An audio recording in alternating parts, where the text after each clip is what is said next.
Në vitin 2019 në shtëpinë e Foshqes në Vlorë mbërriti një vendim i Këshillit të Ministrave, vendim ky i cili parashikonte mbylljen e shtëpisë së Foshqes në Vlorë ose ndryshe shtëpinë e fëmijëve jetim, duke i thyrë këtë të fundit në një qendër komunitare sipas modelit holandez.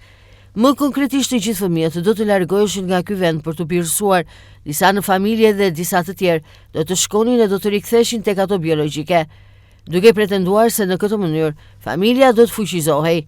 Në vitin 2023, prej institucionit të fjalë, nga rreth 20 fëmijë nuk mbeti më asnjë, ku u largua edhe i fundit prej tyre. Ndërkohë që punonjësit vazhdonin në detyrë e ishin në pritje të vendimit të Ministrisë së Shëndetësisë dhe Mbrojtjes Sociale. Vendim ky i cili edhe tashmë disa vite pas largimit të fëmijës së fundit edhe mbi 6 vite nga mbërritja e vendimit të Këshillit të Ministrave nuk ka ardhur ende.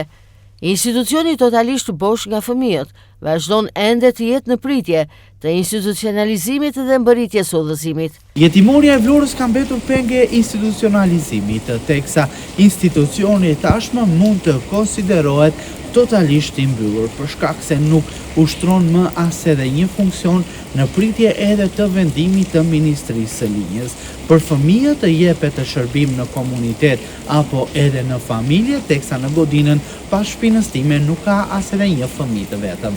Si një qendër komunitare, shërbimi për fëmijët jepet tashmë në banesa, aty ku këta fëmijë janë birësuar apo tek familjet e tyre biologjike.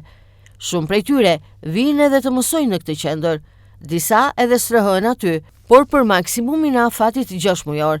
Strehojnë duke patur gjithmonë pranë tyre një prej prindërve i cili nuk ka kushte.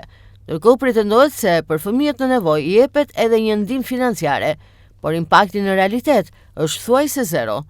Projekti pilot mund të konsiderohet i dështuar, solli mbylljen e një institucioni, duke nxitur që shumë prej fëmijëve, edhe pa plotësuar kushtet, të birësoheshin apo të nxirreshin pranë familjeve biologjike, duke rënë sërish pre dhunës familjare dhe pamundësisë ekonomike. Nga ana tjetër është e pamundur që një fëmijë jetim të strehohet aty për gjithmonë. Pas 6 muajve, ligji nuk lejon më, e ai nxirret në rrugë. Shërbimi në komunitet për më shumë faktorë është i cunguar. Fëmijët nuk marrin realisht ndihmën që u duhet apo kërkojnë.